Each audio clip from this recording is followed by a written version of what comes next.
All right, so we're all set up and we are at Pompeii Motorsports. We're gonna see if we can make a little video about them today.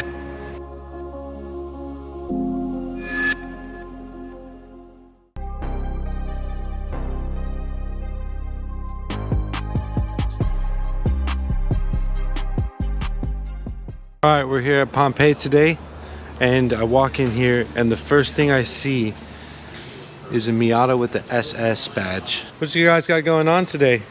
We've got a 2021 Indy Miata that is an LS swap that you did? It's an LS3 conversion. LS3 conversion. Okay. A weight check.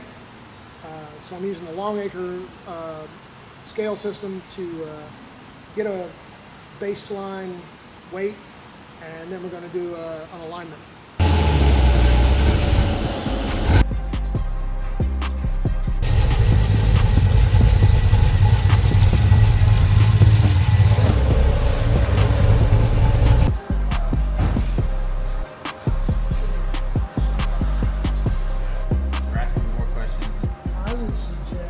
So far, I've been here for just a moment, and I've seen them weigh a Miata. They were teaching me about corner balancing and how to exactly do that with the scales, and now they got the Miata on the alignment rack. After that, we're going to be sitting down doing this interview, and I can't wait to get to it, guys. All right, so what inspired you to start Pompeii Motorsports, and how did the name come about? That actually started with the original owner, Francisco, back in 2014. I purchased the business from him in 2020. He said that Pompeii, it had a very European sound to it, you know, because you got Pompeii, Italy. That's basically where the design for the E on the Pompeii came from, was that he said it looked like a volcano, and that's where all that started from. I originally started out as an auto body technician. I did that for probably 10, 12 years. We did rebuilds, take a salvage car and you repair it back to factory standards. And usually when people hear the term, it's a salvage car, they often think of people who are slapping cars together and you know, selling them, which is not what we did. We actually were a body shop that bought salvaged cars, repaired them from the ICAR standards, which I forget what ICAR stands for, but it's the standard that most body shops use for repairing vehicles. So a lot of our cars were repaired according to those standards. We did pretty well with it. Jump forward some time, and I'm ready to retire from another job, and I'm looking to get back to my roots in automotive. And so I found this place for sale. It was the right price at the right time, right in the middle of COVID, and Francisco was ready to sell. He was having a new family, and his wife's business was doing really well, and he couldn't manage both businesses, or he didn't want to manage both businesses, I should say. Her business is doing really well now, and he's a stay-at-home dad with 2 kids now. So, you know, it worked out for him, it's worked out for us. I've enjoyed the people that have come here that are our customers. The car community that we serve is some of the best people I've ever met. And I really can't complain about, you know, any of them, because the people are just, they're so supportive of the business and what we do here and the excellence that we bring to the car club community, or the car community. What values define your shop, and how do you ensure those values are reflected in day-to-day operations? Transparency. I hear the horror stories of customers that have been other places and they've been treated unfairly, they've been treated shoddily, they've had work done that really wasn't necessary, or they've been sold, you know, you got to have this done now. You know, my wife, you know, she would go to shops, and being a woman, they've played on her emotions that you've got to have this done now, you know, and it's not really that, you know, serious of a repair. I wanted to provide what I consider I don't want to use the term safe space because that's so overused nowadays, but it's a place where people trust. They trust the work that's done. They trust the shop reputation. We are transparent in the things that we do. And if there are things wrong with the car that need to be fixed, I like to give folks a shopping list. Say, this is what needs to be fixed on your car. It doesn't necessarily have to be done right now. If you need to budget, that's fine. I try to push things that are what I call mission critical. Brakes. If your brakes are bad, you're not going to stop. That's safety. And I want my customers to be safe. I don't want them to go out. I feel like it's my responsibility to help them with, decisions that need to be made, as well as, just saying, this is what you need to do, and this is what you have to do, this is what you need to do, and this can wait. And it's not like, you bring your car in for an oil change. Oh, by the way, you need windshield wipers, you need this, you need this, you need this. It's only $25, we can go ahead and do it now, and pushing that sell. And that's called upselling. I get it, and I understand that. But we're all adults, and if I say, this is what your car needs, I feel that, I've given you the information that you, the customer, needs to make an informed decision about your car care and your car maintenance. And that's where it should be. I can spend people's money all day, every day. But, that's just not the type of person I am. I'm more about, this is what you need to do, and I want to see your car cared for. The other stuff, the windshield wipers, yeah, how often does it rain? You need to do it. If you're having trouble with it smearing, you need to do it, but you don't have to do it today, type of thing. But you need to do it eventually. And that's kind of the platform that I come from is, let's take care of your needs. The wants are, budgeted items, that kind of stuff. So, anyway, that's my philosophy on that. I'd rather, be cost effective. And will I make tons of money doing that? Probably not. But at the end of the day, I feel better because I've helped somebody, number one, save money. Number two, helping them care for their car.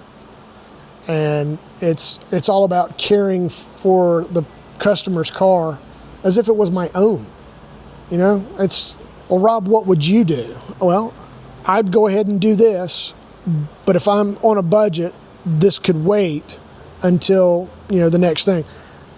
Clifford is a prime example. We just finished, I blew some money on, a new exhaust header and a mid-pipe, and just upgrading it and putting on a tune on it to make it, peppier.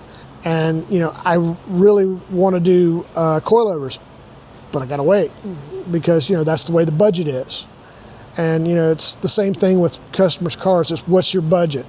How can we work within that budget to make your car presentable or safe or, working properly? And that's where the needs versus the wants come in. This needs to happen I would like this to happen. You know what I'm saying? Does that make sense? For those who don't know you yet, what types of vehicles and services do you specialize in? Let me start from the beginning. When Francisco had the shop, he was more of Eurosports and suspension tuning, and he tried to do dyno tuning when Sean Dixon was here, before Sean Dixon split off to do his own thing. And he would do a lot of engine work.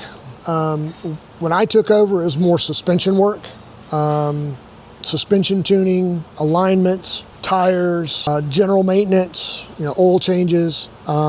It isn't until recently when I got the NC Miata that we've decided to specialize in the NC or the Miata platform for tuning services, suspension tunings, fun upgrades. We still do other cars like BMWs, Audis, and it's mainly suspension work. And I have someone that, that I send major engine work to for the BMW and the Audi platforms, because I don't necessarily have all the tooling for that. But as far as suspension, yeah, that's our main focus, I think. Yeah, we hear great things about your suspension and alignment work. What makes your approach different from other shops? The approach that I try to focus in on for the alignments is not necessarily what the factory recommends, but what your application is, whether you're tracking the car, you're spirited driving like mountain driving and fun stuff like that, or just around town driving. For stock alignments, I like to pull things a little bit less aggressive for stock alignments, because let's face it, your tires are expensive, and especially for the Eurosports cars and for the Michelins and the Continentals and the higher end tires, and the softer compound tires, they will wear out quickly on some of these stock alignments because they're really aggressive. And so my approach is more on saving the customer money by trying to get their tires to last longer. So we'll pull the alignments out from factory to a less aggressive stance, and that's proven to be really the customers are very accepting of that, because you're trying to help them save money on their you want a 30,000 mile tire to last at least 30,000 miles, and I've had people come in with horror stories of their Pirelli P0s, which is a softer tire, lasting only 8,000 miles or 10,000 miles because the alignment's so aggressive, and they're just they're cording on the inside due to the fact that the toe is too aggressive, or the camber's too aggressive, or whatever insert problem here is going on. So I like to think for the stock we're a little bit more conservative on stock. Now when it comes to track and when it comes to fun spirited driving, that's a little different, because people want to have fun, and so those alignments, they'll bring me the specs that they want, and we'll custom do the alignment the way they want, as long as they have the adjustment for it. Other than that, it's like we're running today on an alignment where the customer's not having the adjustment that he needs, so there's some aftermarket parts that they're probably going to need to make that happen. What's one service or upgrade that most car enthusiasts underestimate but should really consider? Ooh, I would say there's probably two. A wise man has said to me several times. He's one of my customers, and he's a great respected customer, and I have a tendency to listen to him when he speaks. But the phrase is, stopping is mandatory, speed is optional. You want your car to stop, so you need good brakes. I've got a lot of the younger customers that are really gung-ho about horsepower. They want the horsepower in a car that doesn't have very good brakes. And before you get the horsepower, you really need to make sure that your car is going to be able to stop. So if you're going fast, the car needs to stop. And it's all about momentum, and if you don't have good brakes, the car's not going to stop. It's that simple. So I would say brakes and suspension are my top two, and I would even put tires in there. You want good brakes, good suspension, good tires. How do you balance working on daily drivers and high-performance weekend cars? The balance, I think, is more customer-driven than it is necessarily driven by me, because the customer calls based on their needs. And I think we've got a good balance of customer following with track cars and daily drivers. That, I think, is where the balance comes from. It's not necessarily, I could refuse to do stuff or not refuse, and that would affect balance. But it's mainly what the customer's needs are that drives balance as far as what we do here. So your reputation, your following on social media, all that stuff kind of plays into it. You're saying, Right. like, It's balance is customer driven, I think. It's not something, I do advertise certain things on social media that we do, and I kind of leave it generic unless I'm doing a specific push for a certain type of service. Like custom alignment, I would push for, I would advertise towards the track individual or the spirited driver individual versus the, daily driver individual. And in fact, I just finished the fall push. I think I uploaded it yesterday, or I'm getting ready to upload it. And it's basically, all it says is, get your car ready for the fall with an alignment. And that can be pretty much basic. It could be either spirited driving or your daily driver. It's just awareness. Hey, Pompeii does alignments, And once they're in the door for the alignment, oh, well, I got this track car that I want to do. Can you do that too? Of course. That's not a problem at all. And it's all about, the person coming in the door and what their needs are. I think that's what, drives that. What do you believe customers value most about coming to Pompeii Motorsports? Trust and reliability.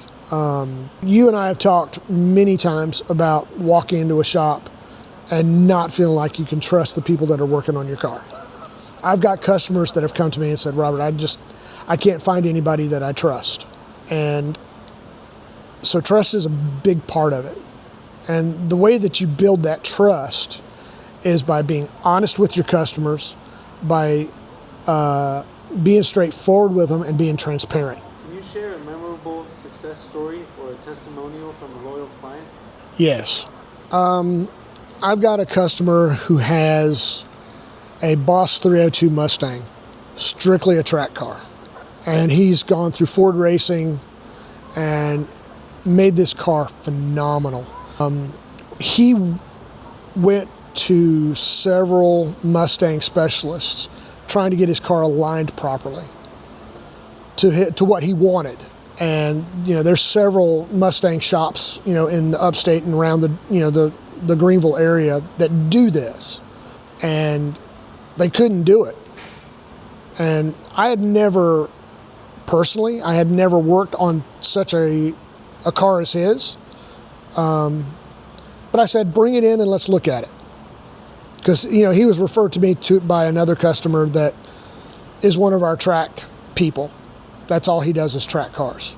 He's been to the Nürburgring, he's driven there, and he specifically said, you need to go talk to Robert and see what he says.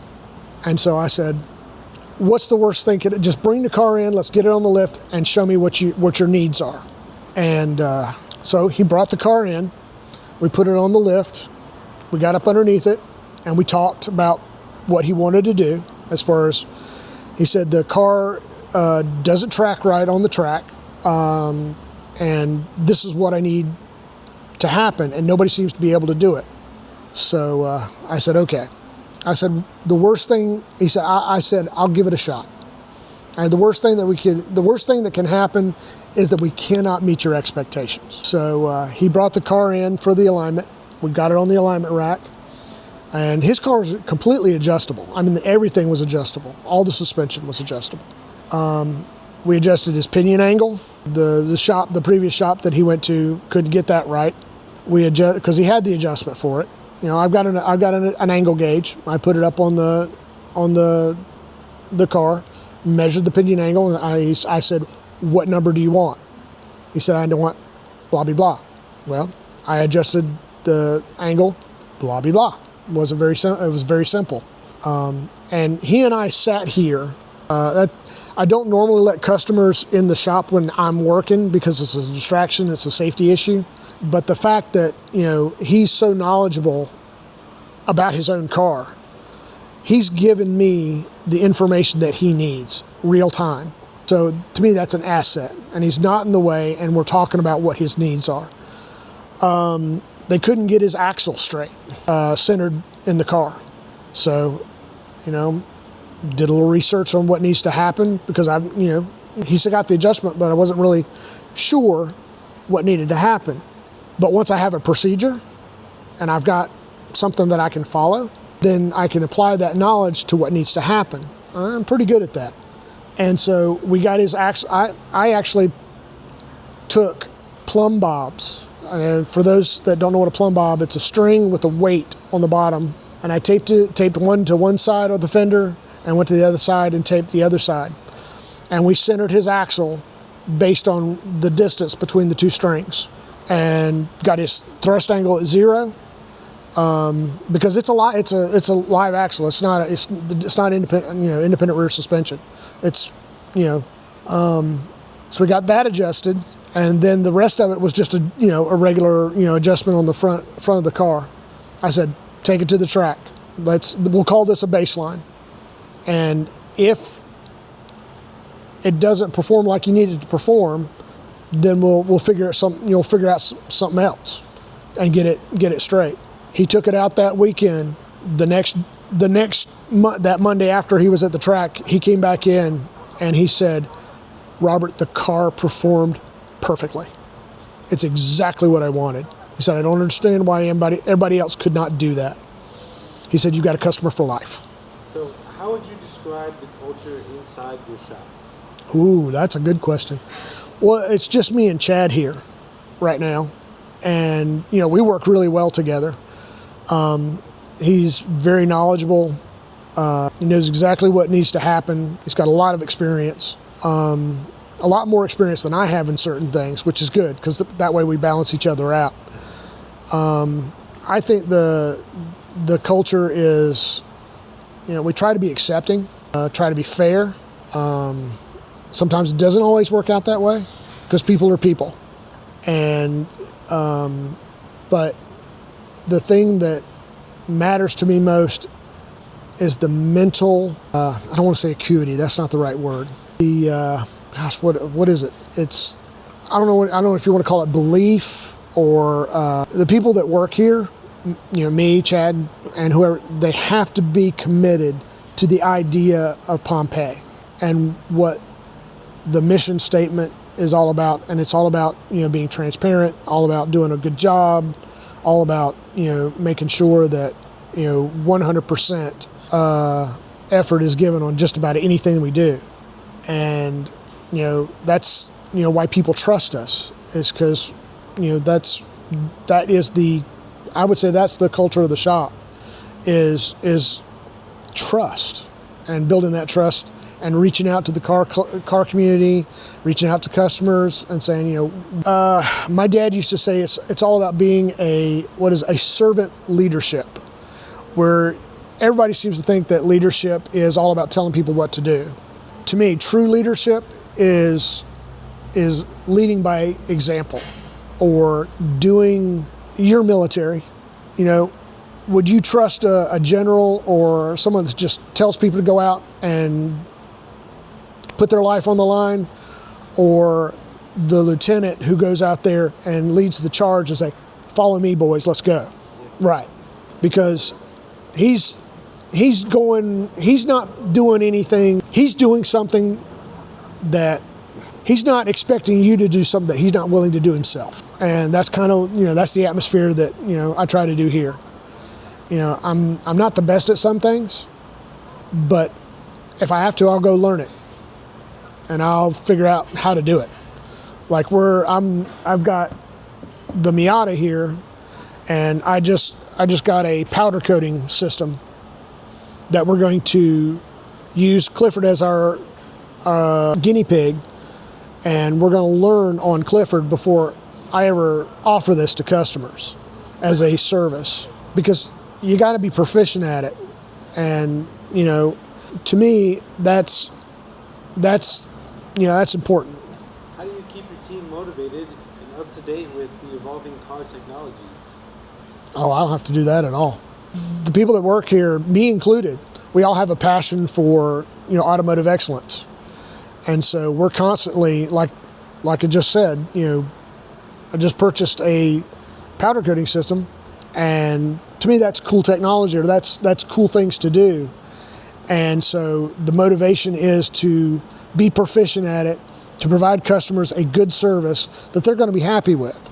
And it also, it also releases the creativity because, let's face it, as an auto body painter, which is what I used to do, I'm all about that creative mindset about how can we make this, beautiful or, eye-popping, catching, make it stand out differently. And that's where the creative, and, Chad's the same way, creative mind, the limit is what you can imagine when it comes to stuff like that. So, I think I've gotten off topic on that question. What role do you see Pompeii Motorsports playing in the upstate car community as a whole? I would think that providing the services that the car community needs and doing it at a good price, proficiently, and with respect and trust. It's simple. There's not, it's not complicated. A lot of other people have told me that it's they have this really convoluted belief about supporting stuff like that, and it's not. You opened your doors on the 18th to the car community. What is the most exciting part about it when you open your space to the car community like that? It's meeting all the people, seeing all the cool cars and seeing what they've done with their cars. This past was a little bit overwhelming for me because I didn't expect the turnout that you guys brought. And so, I'm cooking burgers, I'm cooking hot dogs. People were walking up and talking to me, and I didn't really get much of a chance to go out and look at the cars. But the fact that I'm stationary, people are coming up and talking to me and asking questions about the shop, asking questions about what we do. I ask what their car is, what club are they affiliated with, what kind of car do they drive, and it's all about meeting the people. And to me, that's important. It's it's not necessarily about making money or selling food or selling merchandise, or it's all about providing a space where people can gather and have fun. Well, you answered my question. It was going to be, how do you hope these events build trust with the car owners and help grow your customer relationships? By shaking hands. But that's pretty much, you answered that one. Yeah, by shaking hands, man. It's being approachable and being personable. Do you have any future plans for meets or educational workshops for the car enthusiasts in the community? Okay. Future meets, yes. Since Selfvation has presented itself to us, for space, that is one of the things that, I am very excited about. Having, when you guys were at, was it Slow Lane Mobbing when they were here? That was phenomenal as far as the community was concerned. The people that were involved in all of that, we counted probably 250 people came through that night for that meet. And I showed up the next day. That was on a Friday night. I expect, Saturday, this place doesn't belong to me. We rent the space. So I came to police the area to make sure everything was clean. And this place was spotless. The community they cleaned up after themselves, and the place was clean. They respected the space. And that was phenomenal to me. Because we've had stuff like that happen in the past, and it wasn't all that great. Great bunch of people, but you got to police the area. We didn't have that problem here. This place was spotless. I was impressed. So, last two questions. Shoot. What advice would you give young enthusiasts or new shop owners that want to be a part of the upstate car scene? Run as fast as you can. No, I'm just kidding. Be true to your customers. Be true to your shop. Be true to yourself. And what I mean by that is, have some sort of mission statement or some sort of belief, and provide transparency, provide honesty, be accommodating to your customers. You don't have to be a pushover, but you need to be respectful and you need to be professional. If you could be known for one thing in the Greenville car community, what would it be? Oh, geez. Would it be a service? Would it be The greatest mechanic alive? No, that is a really good question. And I think the best answer for that question, it goes back to the whole thing of being transparent and being honest. You know, if I would much rather be known as a decent mechanic, but the reputation is they're honest, they're trustworthy, they're nice, they work with you. That's what I would want to be known. Everybody wants to be known for good work, you know, and that's the main goal, yes. But it's more than just giving great work. You can do phenomenal work and be in. Well, hey, it was really nice talking to you today. I'm glad everybody got to see some great questions and some great thoughts coming out of you. Thank you so much. I'll let you get back Angel, to work. I appreciate you coming out and doing it. Man, that's awesome. Yeah, thank you. I appreciate what you do, man. Yeah, thank you.